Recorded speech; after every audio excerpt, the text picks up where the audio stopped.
Welcome to lesson 35.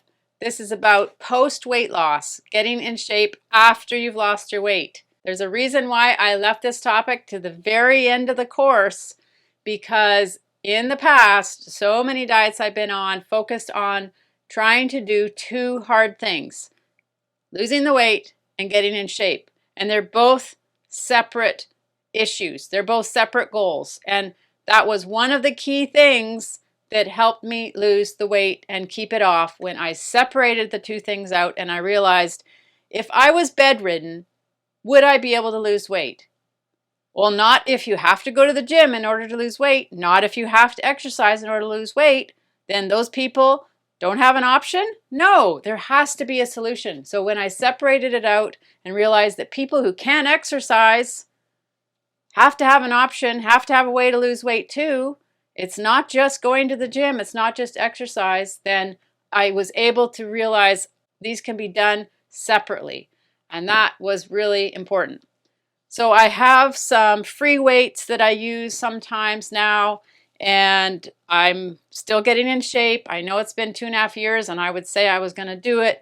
I have lots of sheets that I've been trying, and one would work for a little while. This one I started to film. I have an actual video on YouTube where I started this one. Then we went on a family vacation. Then we came back and we moved, and I got off track. And then I started another one. This was related, oh yeah, this one was also for that time. I got partway through and they failed. And then while I've been making this course, they say that you learn the most by teaching. Well, the light bulb came on for me recently, and I realized I was not actually listening to what I'm actually saying. If I'm saying it's a big goal, if I'm saying weight loss is a big goal and getting in shape is a big goal, I'm not treating the getting in shape as the big goal that it is. I'm thinking that one sheet of paper on my walls is going to inspire me or make me motivated. No, because when that one didn't work, then I threw everything out. And that was the whole point of these diets, where you try one thing, and if it doesn't work, you throw the whole thing out. We need multiple things in our life to help us change the habits, to help us instill new habits. So what I did, this is a little picture of my bedroom wall while I've started to get in shape. I sat down at the table with some markers, with the ruler, with some piece of paper, and I said, I'm going to make at least 5 things that's going to go up on the wall. Not just one thing. One thing is not enough. I need at least 5 things. Well, at the end, I have 8 things. I've got quotes. I've got a calendar. I also have this constraint, and it's a deadline. And if I only get 80% of the way there, I'm going to add some more calendar sheets at the bottom until I arrive at getting in shape. Now, the thing about getting in shape, different from weight loss, is weight loss, I crossed the finish line. I reached 130 pounds. The weigh scale said I crossed the finish line. With getting in shape, I don't know when I've crossed the finish line. What you can do is you say, yes, you run a marathon. You've done that. That means you're in shape. Or you lift a certain amount of weight at the gym. Then you know you're in shape. Or you go bike riding and you say, oh, I'm going to ride 100 kilometers, or I'm going to ride 10 kilometers or 20 kilometers. Then I know I'm in shape. So the criteria for getting in shape is different than weight loss. It's not just a number on the weigh scale, or it's not just what your BMI is, etc. So getting in shape is a different type of goal. It's not exactly the same, but I can use a lot of these principles where I have multiple things that are helping me. I have a stationary bike now. I'd actually gotten this during COVID about 4 years ago when I was just starting to lose weight, thinking this is going to work. Well, I was so heavy. It was so uncomfortable sitting on that stationary bike. I didn't have the proper shorts. Then I just gave up. So I hadn't used it for a while. I brought it back. I also have my yoga mat that's easy to access. I can just pull it out from under the couch and it's easy access to get to. I have my free weights. I'll put them on the kitchen table or I'll put them on my dresser. They're right easily available. And now I have a chart on my bedroom wall that is going to remind me to do something every week. It's not every day anymore. So I was always trying to do something every day. This is a little bit broader. It's how many different things I can do during the week. Lots of different options. I've got a column for yoga. My daughter and I are starting to go to yoga classes. I've got a column for running. I'm trying to run in place for counting to 100. I've got a column for walking, going out for a walk. I've got a column for doing Pilates. I go on my yoga mat and I do the crunches, or I do leg lifts. I try a plank. And I've got a column for sports. So if I go play pickleball or go to the climbing gym with my daughter, those kinds of things where it's a sport, I'm going to put a little number 1 in there so that I've done it at least once in the week. So every time I go for a walk, I put a little 1. So this is what I'm doing right now. You're seeing me in the middle of this. So before I had a longer time frame, I give myself 5 or 6 months. But having that constraint of 3 months is making me realize every single day I got to do something because it's a really short window. And I know I can always add months at the bottom. I can always make this into 6 months if I want to actually get in better shape down the road. But remember, you don't have to have a bikini body to be healthy and happy. I do not have a bikini body yet. I'm happy. I'm way healthier. And if you compare it to my before pictures, that's what matters. If you compare me to a model, well, of course I don't have a bikini body. So you don't have to be perfect in order to be healthy and happy. And when we look at so much on social media now, which basically thinks everybody has to be perfect, but we're comparing it to people who spend their whole life and their whole day, and that's what they're getting paid to, is to look perfect. So let's just always keep this in perspective. We are in competition with ourselves, not with anybody else. We're competing with who we were yesterday, and we want to be a better person. We want to have a healthier body. We want to be striving. We want to be evolving. And so we are our own competition because I'm comparing myself to what I used to be. And I know I'm healthier, I feel happier. So what I'm saying here also goes in line with what I said earlier. If you have mobility issues, don't feel like you have to have a bikini body to be healthy and happy, because this is what we've been told. Unfortunately, a lot of the dieting conversation out there is calories in, calories out, and the calories out is implied that it's exercise, it's fitness, it's going to the gym. It's doing all of these things that people who are able-bodied, who have good genetics, that were blessed with genetics so that they can do all these things. And for people who don't have that, feel like they have no option. So we need to take that shame away. We need to take the guilt away and the stress of feeling like you have to go to the gym, that you have to be in amazing shape in order to be healthy and happy. So don't feel pressure to have a perfect body. It's impossible. When I go to the beach and I look at somebody who's in a bikini from a distance and they look very slim, and then you get closer and there's cellulite and there's stretch marks and there's many things that you think, oh, well, they certainly didn't look like that from a distance. And of course, now online with all of our apps where we can filter ourselves, and then you can erase all the lines in your neck, and you can erase the loose skin, and you can make your arms look skinnier. But it's not reality, for the majority of us. And when you've lost weight, you're going to have some loose skin. So just don't feel pressure that you have to have that perfect body. I've talked to a few people who were bodybuilders in the past, and they said it was so exhausting.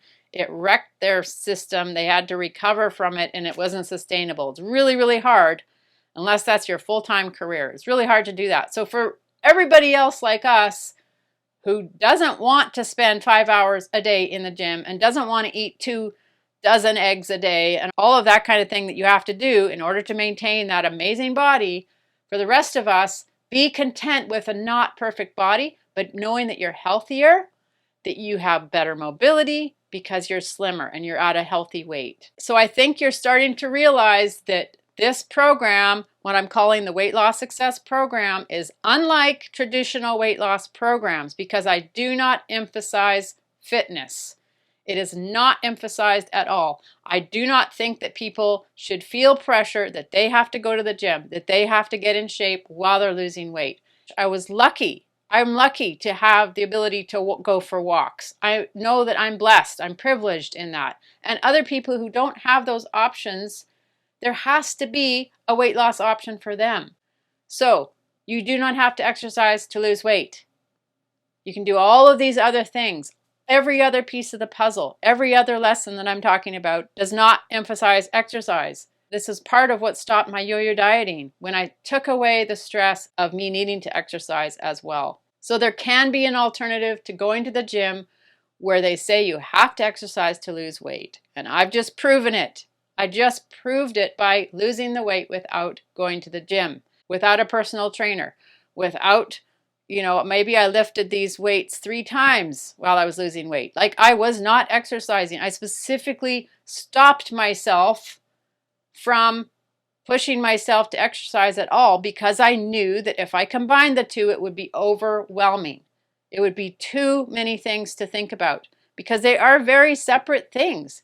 Getting your body in shape is different than what you are eating, learning new habits of eating, learning how not to snack, learning to try the intermittent fasting, being aware of the carbs. They're two different things. There are several reasons why I held off creating this course, and one of them was I thought I had to have that perfect body. I had to be looking amazing in a bikini so that I could sell my course and sell my weight loss program. And then I realized, well, that's actually hypocritical because the whole point of my book and me saying that you can lose weight without having to go to the gym, you can lose weight without exercise, then if I have an amazing body, then basically people will think they have to go together. Now, I don't want to not have a good body. I don't want to not get in shape just so that I can say you never have to get in shape and all you have to do is all of these other things. So I am still pushing myself.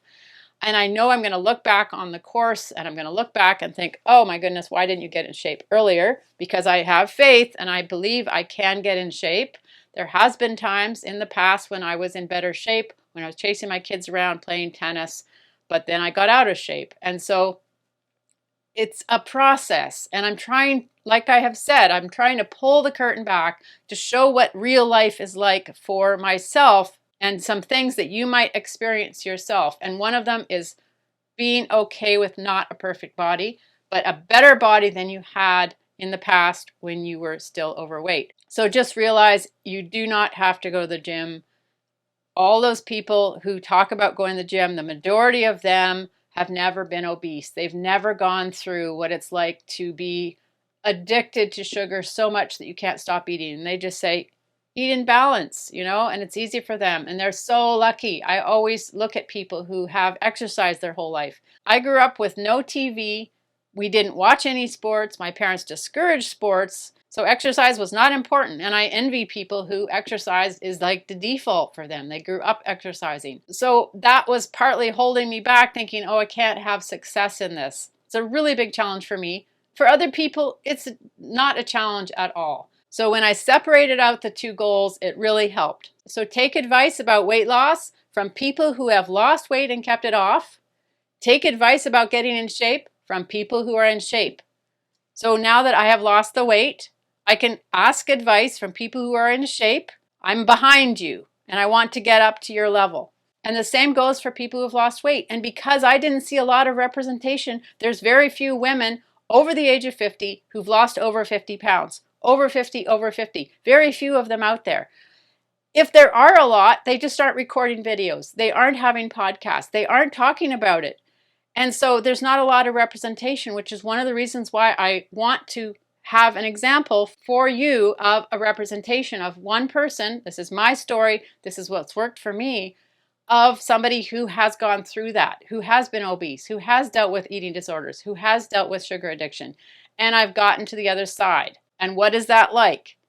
I can never tell you how to get in shape because I haven't been in shape consistently. So remember who you're asking advice from, and you remember if somebody is telling you how to lose weight and they've never been obese, take what they have to say with a grain of salt. And I have had so many failed diets in the past because I took advice from people who had never been obese. They'd never walked in my shoes. They can have all the theory they want. They can do as much research as they want. But unless they have actually experienced it, there is nothing like it. There is nothing like it. And once I became obese, otherwise I was just in that overweight category. Once I became obese, it was a different life for me. I have the tummy. I had my tummy, which folded over. I had these health issues that happened. And oh my goodness, I didn't know what being obese was like. And if you are being given advice about weight loss from somebody who's not been obese and they say, you can lose this amount of weight in this amount of time, just say, thank you, no thank you, and go and find advice from people who've actually done it and maintain the weight loss. So yes, I am passionate about this because I have had so many failed diets in the past, listening to people who had not been obese or overweight. This goes back to the other lesson. If you can lose the weight and maintain the weight loss, please tell your story. We need more representation of people who have achieved this, not through exercise, and who have achieved this and had success and improved their health. We need more representation of people like myself and like other people that I have found that are starting to tell their story. Okay, so decide why you want to get in shape. So for me, there's several reasons why I wanted to get in shape. I want better mobility. Say we're going to go out for a bike ride and I want to sit on the grass and I want to be able to get up and down and the next day not be in bed because I am so sore. So just being able to have mobility, to go and do things, to go play pickleball and have that ability. Exercise is how you have more mobility and are more flexible. Apparently, I will have better sleep. Now, I was in shape a few times in the past through those yo-yo dieting years, and I don't remember having sleep issues much until about age 30. So I'm hoping as I get in better shape that my sleep will improve. I haven't experienced that yet, but I have been told that exercise helps with better sleep. Now, a lot of times I'm told that by people who have been in shape their whole life. I don't know. We'll find out. Better health outcomes. There is a lot of documentation, and this is one of the reasons why I am pursuing getting in shape, is there is better health outcomes when you are in shape. And I have been told that I'm pre-osteoporosis. My mother has osteoporosis, so I know that putting force on my bones and my muscles is going to help me. So that's one reason. So that's a health outcome. Better moods.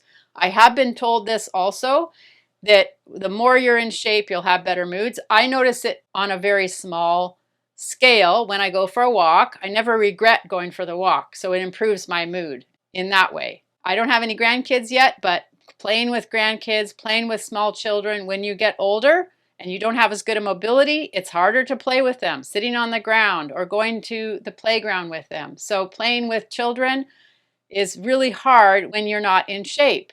Or if you want to go all the way, and there's some people online and they were overweight or obese and then they become a bodybuilder. And it's like such a contrast. And then they can't always maintain that bodybuilder level, but they want to go and see that level. And I had tried that in the past. I've literally print off pictures or cut out pictures from magazines like a couple decades ago, and I thought I'm going to be one of those. I had no idea how hard it would be to actually become a bodybuilder, but it was basically, that's a slim person, that's a skinny person, that's really what I wanted, and not realizing they're two separate things. Losing the weight and getting slim is different than becoming a bodybuilder. They're two different things. So we're going to talk about coping with loose skin.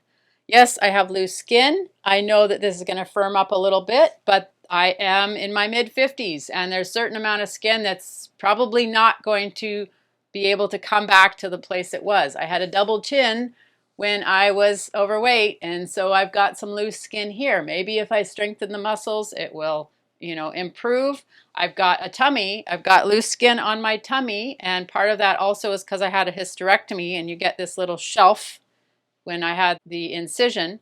So that's sort of weird. I'm hoping that the more I get in shape that I'll be able to be firmer down there. My legs have some loose skin, and so the loose skin and getting in shape, I know it will improve the look of my body, but I also want it to feel not loose. So it's not just, does it look loose? It feels loose. I'm working on getting there and having less loose skin. Now, when people have lost a lot of weight, sometimes they'll go and get the surgery and get the skin removed.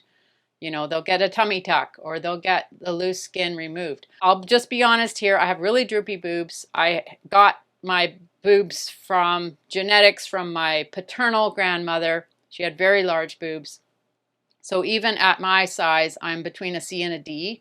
And a lot of people would have smaller boobs. So people think everyone wants to have big boobs. They're actually an inconvenience a lot of the times. And now, because they are bigger, they droop a lot. And so I always have to wear a bra. Even when I'm sleeping, I wear a shirt with a shelf bra because they're just going every which way. And I think, well, I nursed 3 kids and I know that affects the fact that they're looser. Being overweight and being a 44E at one point, my body had to stretch a lot. You know, this one I think is 42 and now I'm wearing a 34. So this is 8 inches bigger and the cup size is, you know, 4 or 5 times bigger. So all of that loose skin, it didn't all come back because I lost weight later in life. Maybe if I had lost the weight in my 20s or 30s, mind you, I wasn't obese at that point, but if I had lost that weight and then kept it off, maybe my boobs wouldn't be so droopy. That's just something I'm living with. It's not so bad that I want to get surgery for, but I'm not saying that people shouldn't get surgery if they want to. And if people have been really overweight and they have a lot of loose skin and they'd like to, then that's up to them.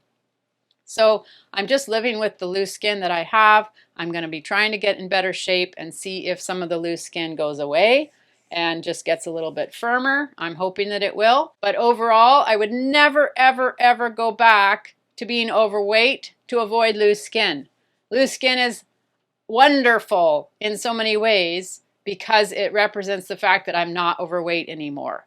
And so if we see loose skin in a different light and say, it's okay that I have loose skin. When I'm playing my violin, I notice I've got some loose skin that shows, but I'd rather have the loose skin than be overweight again because of what that represented and being unhealthy.